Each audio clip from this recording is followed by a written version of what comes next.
जब नाश मनुज पर छाता है, पहले विवेक मर जाता है। भारतीय जनता पार्टी को जितनी ऊंचाई पर जानी थी वो चली गई। भारतीय जनता पार्टी विश्व की सबसे बड़ी पार्टी बनी, उसके लिए सवर्णों का हाथ है। और आज सवर्णों को बारूद के मुहाने पर खड़ा करने का काम जो बीजेपी कर रही है, यही इसके सर्वनाश का कारण भी बनेगा।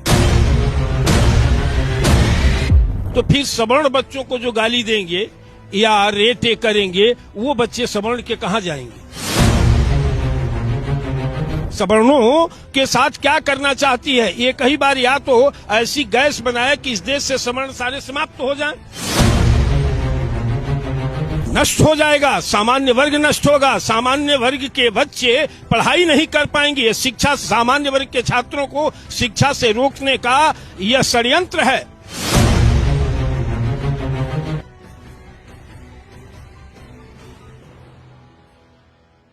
यूजीसी को लेकर जब से सुप्रीम कोर्ट ने नई गाइडलाइंस, नई दिशा निर्देश दिया है, तब से पूरे देश में बवाल मचा हुआ है। सवर्ण और जनरल कैटेगरी के जो लोग हैं वो इसका विरोध कर रहे हैं और साफ तौर पर कह रहे हैं ये एक तरीके का जुल्म है। हमारे साथ बातचीत करने के लिए ब्राह्मण महासभा रा के राष्ट्रीय अध्यक्ष राजेंद्र नाथ त्रिपाठी जी मौजूद हैं। उनसे भी बातचीत करेंगे और जानने की कोशिश करेंगे कि ये जो यूजीसी का नया गाइडलाइंस जारी हुआ है उसको लेकर क्या कुछ सोचते हैं और जिस प्रकार से सामान्य जाति के लोग इस वक्त सड़कों पर उतर आए हैं उसको लेकर कैसे देखते हैं। जो यूजीसी का नई गाइडलाइंस है उसको लेकर विरोधाभास है, बहुत बड़े स्तर पर विरोध हो रहा है। हालांकि सुप्रीम कोर्ट कह रहा है, जो दिशा निर्देश दिया है, कह रहा है कि इससे समानता बढ़ेगी, भेदभाव खत्म होगा, लोग जुल्म नहीं करेंगे। लेकिन जनरल कैटेगरी के लोग कह रहे हैं ये हमारे ऊपर एक तरीके का जुल्म है। विनाश काले विपरीत बुद्धि, सुप्रीम कोर्ट हो, चाहे हाई कोर्ट हो, चाहे सरकार हो, केंद्र की चाहे प्रदेश की, एक जात विशेष, वर्ग विशेष को बारूद के मुहाने पर खड़ा करने का यह मामला काफी आक्रामक है और विचारणीय है। भाजपा का विनाश सुनिश्चित है। जितना इसको उड़ना था उड़ लिया। जिसने इसको उड़ाया आज उसी के लिए कब्र खोद रहे हैं, तो यह कब्र खोद करके इनको जमीन में गाड़ने की भी हैसियत रखता है। अगर इनको उड़ाने की हैसियत रखता था तो भारतीय जनता पार्टी विश्व की सबसे बड़ी पार्टी बनी, उसके लिए सवर्णों का हाथ है, उनकी जड़ में रहा है। और आज सवर्णों को बारूद के मुहाने पर खड़ा करने का काम जो बीजेपी कर रही है, यही इसके सर्वनाश का कारण भी बनेगा। ये जो बात कर रहे हैं यूजीसी में, कह रहे हैं कि अब जैसे ये जब से आया नई गाइडलाइंस के अनुसार कहा जा रहा है कि यूनिवर्सिटी में जो छात्र पढ़ रहे हैं वो जनरल कैटेगरी के जो छात्र होंगे, अगर उन पर ओबीसी समाज, एससी एसटी के छात्र जो है, अगर ये कह दिए कि हमारे साथ ये जातीय दंश कर रहे थे, जातीय भेदभाव कर रहे थे, टीका टिप्पणी कर रहे थे, तो उनके खिलाफ जुर्माना लग सकता है, उनको कॉलेज यूनिवर्सिटी से बाहर का रास्ता दिखाया जा सकता है और कई तरीके का प्रावधान है जो उनके ऊपर लगाए जाएंगे। इसको कैसे देखते हैं?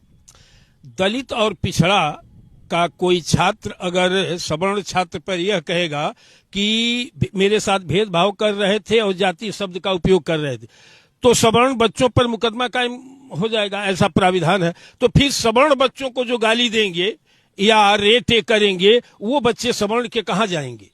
उनके लिए कौन सा स्थान है? ये सरकार बताए और सुप्रीम कोर्ट और हाई कोर्ट बताए कि उनको न्याय कैसे मिलेगा। ये तो घोर अन्याय है ना, और इसे अब सहन नहीं करेगा। ये पूरा आग की तरह, जंगल में आग की तरह फैल गया है और पूरा देश का सवर्ण समाज एक जगह एकत्रित हो रहा है और बहुत विशाल आंदोलन की तैयारी है और होगा। और जब तक यूजीसी वापस नहीं लेगा तब तक कल्याण नहीं है भारतीय जनता पार्टी की सरकार को। ये सामान्य जाति के बच्चों के भविष्य के साथ खिलवाड़ है, उनके बारूद के ढेर पर खड़ा किया जा रहा है। एकदम बारूद के ढेर पर। अभी तक तो दलित एक्ट ही था जो एक तरफा है। हम लोग गांव घरों से, खलिहान से, खेतों से अभी उबर नहीं पाए। तब तक यूजीसी ला करके हम लोगों को क्या करना चाहती है भारतीय जनता पार्टी की सरकार? सवर्णों के साथ क्या करना चाहती है? ये कई बार या तो ऐसी गैस बनाए कि इस देश से सवर्ण सारे समाप्त हो जाएं, और नहीं तो एक पारदर्शी शासन करना चाहती है, तो अपने मूल वोट बैंक के साथ इस तरह का अन्याय और अत्याचार न करे। इस मामले से पूरा सवर्ण समाज एकजुट हो गया है और तेज गति से इकट्ठा हो रहे हैं और बड़े आंदोलन की चेतावनी नहीं, बड़ा आंदोलन करने की बैठक हम लोग कर रहे हैं, करेंगे, और जब तक न्याय नहीं हम लोगों को मिल पाएगा हम लोग शांति से बैठेंगे नहीं। क्या आह्वान करेंगे ब्राह्मण क्षत्रिय समाज से और बनिया समाज से? सारे लोग, चाहे वो वैश्य हो, चाहे लाला हो, ब्राह्मण हो, छत्री हो, जितने सवर्ण वर्ग में आते हैं, सभी लोग अपने बच्चों के भविष्य को लेकर के, अपने सम्मान अधिकार को लेकर के बिना कारण के, बिना किंतु परंतु के इकट्ठा हो जाएं। यही सही वक्त है, अन्यथा सभी लोग इनके साजिश का शिकार होकर के बर्बाद हो जाएंगे। जो लोग नहीं आ रहे हैं, जो लोग नहीं समझ रहे हैं इस बात को, उनको क्या संदेश देंगे? अब जो नहीं समझ रहे हैं उनका खून पानी हो गया है। जैसे हमारे समाज के सांसद और विधायक हैं, सदन में बैठ करके अपने मलाई काटने के चक्कर में अपनी कुर्सी को सुरक्षित रखने के लिए उनके मुंह पर दही जमा है, चूड़ियां पहन लिए हैं, नपुंसकता का परिचय दे रहे हैं, तो उनसे क्या कहना है? उनसे तो यही कहना है कि भगवान आपको सद्बुद्धि दे कि आप भी अपने आने वाली पीढ़ी के भविष्य की रक्षा में जो गंगा बहने जा रही है उसमें डुबकी लगाइए, और नैतिकता के आधार पर आपको सदन में चर्चा की जानी चाहिए। सरकार से प्रतिनिधिमंडल बना करके इसका विरोध करना चाहिए। अगर नहीं करेंगे तो प्रत्येक क्षेत्र में सवर्ण समाज सवर्ण प्रत्याशियों को, ऐसे प्रत्याशी जो सांसद और विधायक हैं, अगर वोट मांगने जाएंगे तो उनके मुंह पर कालिक पोत करके भेजा जाएगा वोट देने की जगह पे। क्या लगता है कि भारतीय जनता पार्टी धीरे धीरे करके अपने आप को ओबीसी एससी एसटी में शिफ्ट कर रही है मतदाताओं में, और ब्राह्मण ठाकुर बनिया जो सवर्ण जाति के लोग हैं उनको भूल रही है? कौन सा बीजेपी को बीजेपी बनाया? विश्व की पार्टी किसने बनाया? ये ब्राह्मण बनाए, क्षत्रिय बनाए, बनिया वर्ग बनाया, लाला वर्ग बनाया, जितने अपर कास्ट के लोग हैं, भारतीय जनता पार्टी को उस सोपान पर बैठाने वाले सवर्ण समाज हैं। और जिस चक्कर में ये दंश दे रहे हैं, प्रताड़ित कर रहे हैं सवर्णों को, वो इनका है नहीं। दलित कतई इनका नहीं है। मैं आपके चैनल पर कह रहा हूं, न है, था, न है, न रहेगा। तो इतना दुर्व्यवहार क्यों, जैसे आप कह रहे हैं, इतना दुर्व्यवहार क्यों ब्राह्मण ठाकुर क्षत्रिय के? नहीं, विनाश काले विपरीत बुद्धि, में पहले कह दिया ना, जब नाश मनुज पर छाता है पहले विवेक मर जाता है। तो अब भारतीय जनता पार्टी को जितनी ऊंचाई पर जानी थी वो चली गई।